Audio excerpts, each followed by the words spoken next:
So today I want to talk about Fire TV Stick 4K Max. Well, that's a mouthful.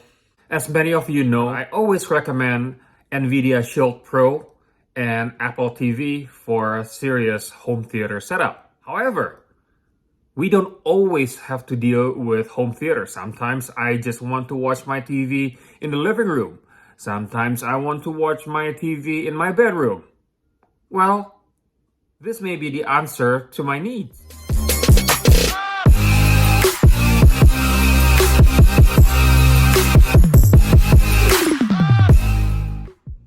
I'm usually not a fan of anything stick. They tend to have subpar picture quality. So let's see how this Fire TV Stick 4K Max fare. However, this new Fire Stick promises a Wi-Fi 6 connection, and also hardware-wise, it supports Dolby Vision, HDR10, HDR10 Plus, and also hardware-wise, it supports Dolby Atmos. Let's see what's in the box.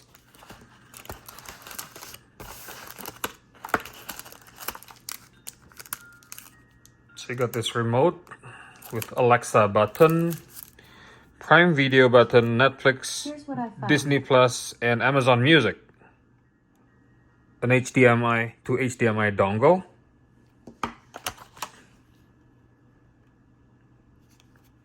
USB power cable.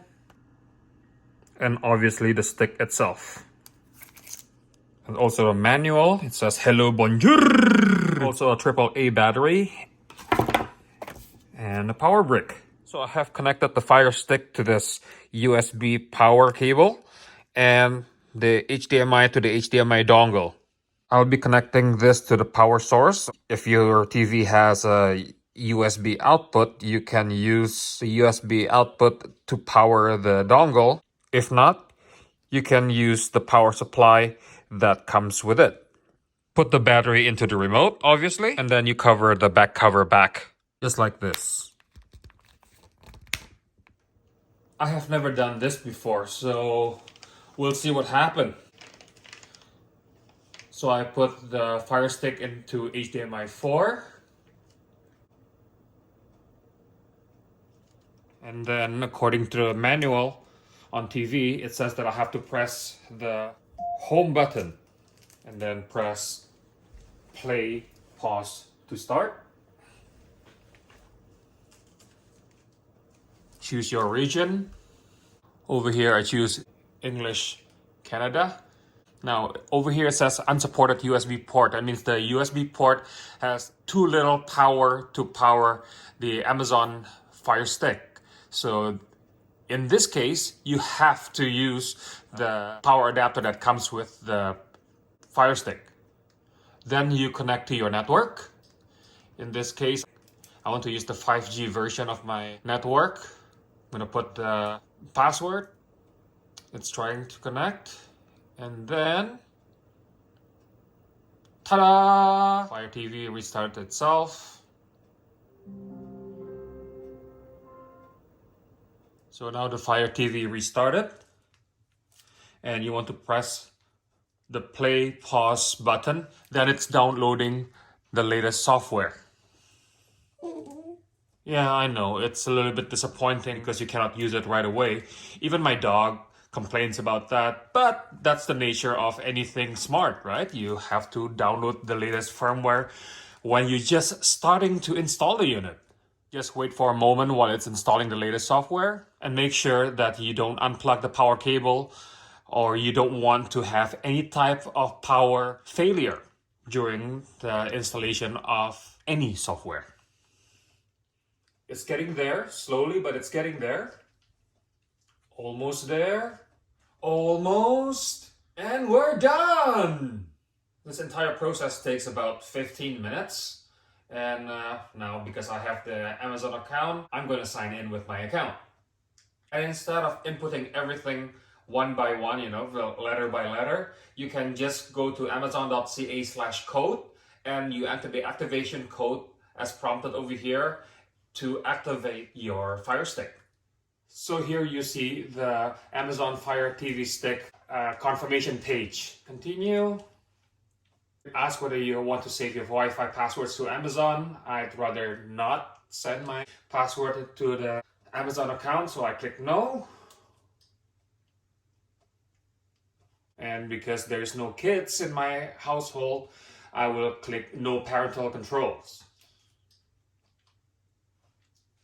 For some reason it says that it's going to be playing music during the next step, so click OK again.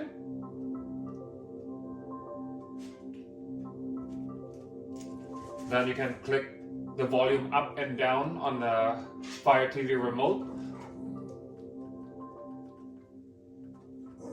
Yeah, you click yes.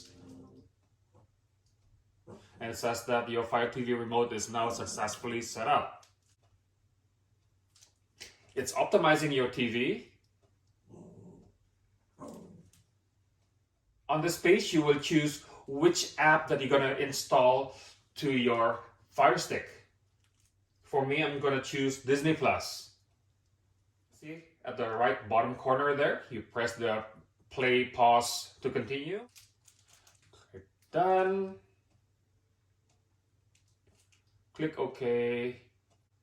And then it asks who's watching Fire TV. I want to share this TV with my parents, so I'm going to add profile here. And choose a profile icon. I like this monkey. I changed my mind. I like this gorilla better. And add. So now you have two different profiles. The left one is mine, and the one in the middle is for my parents. So here's the opening page. The first thing you have to do, obviously, from here, you go to the settings and click for display and audio. You want screensaver, obviously, just in case, let's say you're using an OLED TV, you don't want to have burn in when you pause it for too long. I start the start time at 5 minutes. So after 5 minutes of no activity, the screensaver will kick in. When you're done, you click back. Then you go to display because you want to configure the video resolution. Then go back again. I want to match the original frame rate. So if I'm watching a 24 FPS movie, I want to be shown in 24 frames per second, not at 60 frames per second. So I just match original frame rate, I turn it on instead of off. The most important part is this dynamic range settings. You don't want to set it at always HDR because always HDR means content that it's not HDR will be up converted to HDR dilly-dally, so to speak, because there's no actual standard to do that, right? So you want HDR to be presented as HDR and SDR to be presented as HDR. So you use adaptive here. You choose adaptive.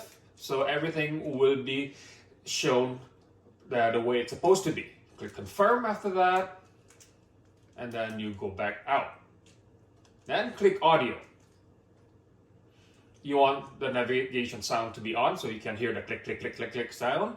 And for the surround sound, make sure that you are under best available. So if the best available is Atmos, you will get Atmos.